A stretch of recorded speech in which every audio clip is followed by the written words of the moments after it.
नमस्कार, मैं हूं संजय भाटिया और आप देख रहे हैं लोकमत हरियाणा न्यूज। आज जो खबर मैं आपको दिखाने जा रहा हूं वह खबर हम सबके लिए बड़ी महत्वपूर्ण है, हमारे स्वास्थ्य से जुड़ी है। अगर आपको लगातार सिर में दर्द रहता है तो इस सिर दर्द को आप हल्के में न लें।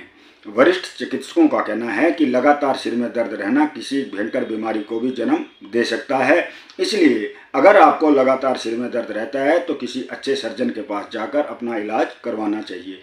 झज्जर के ओमकार अस्पताल में पहुंचे डॉक्टर अनुराग सक्सेना, जो कि दिल्ली द्वारका मणिपाल हॉस्पिटल में एक वरिष्ठ चिकित्सक हैं न्यूरो के, उन्होंने हमसे बातचीत करते हुए बताया कि आमतौर पर लोग सिर दर्द को हल्के में ले लेते हैं, जबकि लगातार सिर में दर्द रहना किसी भयंकर बीमारी को जन्म दे सकता है। तो आइए सुनते हैं सिर दर्द के बारे में हमारे जो वरिष्ठ चिकित्सक हैं डॉक्टर अनुराग सक्सेना, उन्होंने और क्या जानकारी दी। साहब, न्यूरो से रिलेटेड जो बीमारी, जो किस प्रकार के सिम्पटम जो आते हैं, एक बार उसके बारे में विस्तार से बताएं आप। तो देखिए, हम न्यूरो सर्जरी में दो बड़े विभागों में आप बांट सकते हैं। एक तो ब्रेन, दिमाग से प्रॉब्लम और दूसरा स्पाइन से प्रॉब्लम है। तो दिमागी प्रॉब्लम जो आजकल बहुत ज़्यादा पकड़ में आ रही है वो ट्यूमर्स, ब्रेन ट्यूमर्स आ रहे हैं।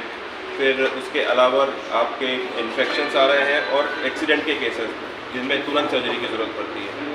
ट्यूमर्स में सबसे इम्पॉर्टेंट ये होता है कि ट्यूमर्स जो हिंदुस्तान में, मतलब हमारे स्पेशली हमारे एरिया में, हरियाणा दिल्ली में काफ़ी लेट डिटेक्ट होते हैं। क्योंकि अगर आपको सर दर्द है और वो सर दर्द बढ़ता जा रहा है, उल्टियाँ आ रही हैं, चक्कर आ रहे हैं जो पहले नहीं थे, देखने में दिक्कत है, सुनने में दिक्कत, बैलेंस बनाने में दिक्कत है, ऐसी दिक्कतें हो रही हैं, तो तुरंत एक डॉक्टर से इलाज जांच करा के सिंपल CT स्कैन, MRI करके आप पता कर सकते हैं कि आपको ट्यूमर तो नहीं है। तो ऐसा कुछ हो तो उसको आप किसी केमिस्ट से दवाई लेके उसको दबाना नहीं चाहिए। आपको सर दर्द हो रहा है और आप दर्द की दवाई खाए जा रहे हैं बिना उसकी जाँच कराए, ये जानलेवा चीज़ हो सकती है।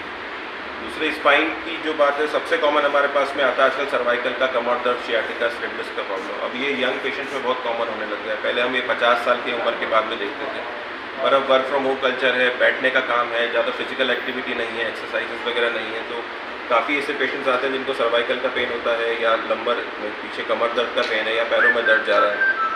सो ऐसे मरीजों के लिए सलाह ये रहती है कि अगर आप एक्टिव रहें और अपनी दिनचर्या ठीक रखें, सही ढंग से बैठें, सही ढंग से अपना शरीर का ध्यान रखें, तो काफ़ी हद तक इन चीज़ों से बचा जा सकता है। और अगर ये टाइमली पकड़ लिया गया, आपको अगर ये तकलीफ़ें हैं और आप टाइमली डॉक्टर परामर्श ले रहे हैं, तो काफ़ी हद तक इसको रोका जा सकता है, सुधार सकते हैं।